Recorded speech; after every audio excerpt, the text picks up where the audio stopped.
మీ business promotion ads కోసం లేదా పుట్టినరోజులు, వివాహ వార్షికోత్సవాలు, పదవీ విరమణలు మొదలగు అన్ని కార్యాలకు మా 69 టీవీని సంప్రదించగలరు.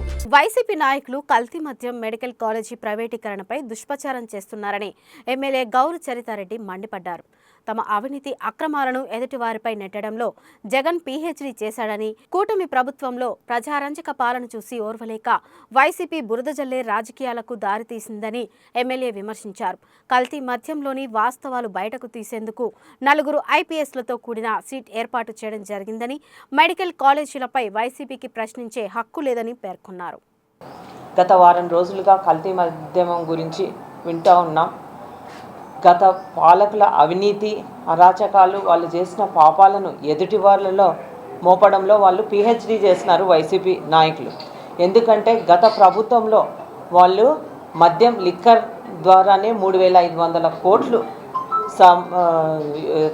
సంపాదించుకొని ఈరోజు ఎదుటి వాళ్ళ గురించి, కూటమి ప్రభుత్వం గురించి మాట్లాడుతూ ఉన్నారు.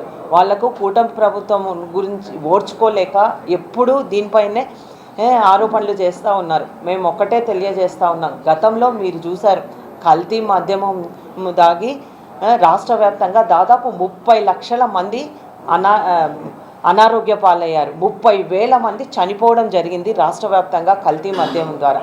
మీకు అందరికీ తెలుసు, గతంలో జంగారెడ్డిగూడెంలో కల్తీ సారా దాగి అప్పటికప్పుడే 30 మంది చనిపోవడం కూడా జరిగింది. ఇది మనమంతా కల్లారా చూసాం. అటువంటిది ఈరోజు కల్తీ మద్యం అని వాళ్ళు చెప్తుంటే దయ్యాలు వేదాలు వర్ణించినట్లే ఉంది. వాళ్ళ జే బ్రాండ్లు పెట్టి అసలు కల్తీలు చేసి ఎంతోమంది ప్రాణాలను పోగొట్టుకోవడం జరిగింది. అది కప్పిపుచ్చుకోవడానికి దీన్నంతా పక్కదారి పట్టించడానికే ఈ కార్యక్రమాలు చేస్తూ ఉన్నారు.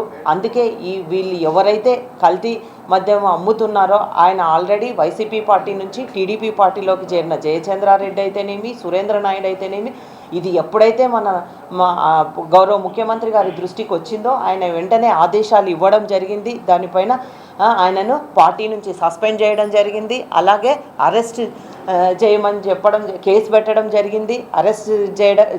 అరెస్ట్ చేయమని కూడా చెప్పడం జరిగింది. కాబట్టి ఎంత స్పీడ్గా యాక్షన్ తీసుకుంటున్నారో దీన్ని బట్టి అర్థమవుతా ఉంది.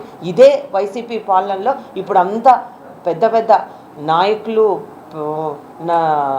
అధికారులు అంతా ఈరోజు సిట్ విచారణ జరిగి ఎక్కడున్నారో మీకు అందరికీ తెలిసిన విషయమే. చూడండి, ఇంత జరుగుతున్నా కూడా వాళ్ళ పార్టీ వాళ్ళని ఎన్నుకేసుకొని వస్తూ మళ్ళీ ఎదుటి పార్టీ పైన బురద జల్లే ప్రయత్నం చేస్తూ ఉన్నారు. అందుకే ఇప్పుడు మద్యం విషయంలో కూడా కల్తీ మద్యం ఎక్కడైనా ఉంది అని అంటే దానికి వైన్ షాపులలో ఒక మనకి సురక్ష అనే యాప్ని తీసుకొని వచ్చి దాని ద్వారా మీ ఒక కోడ్, స్కాన్ పిఆర్ కోడ్ ఇచ్చి దాన్ని స్కాన్ చేసినట్లయితే అది ఎక్కడి నుంచి వచ్చింది, ఎప్పుడు తయారైంది, దాంట్లో ఎంత కల్తీ ఉంది, ఎంత కల్తీ లేదు అనేది కూడా అంత నిరూపితం కావడానికి ఈ అవకాశాన్ని కూడా ప్రతి వైన్ షాప్లో కూడా కల్పించడం జరిగింది.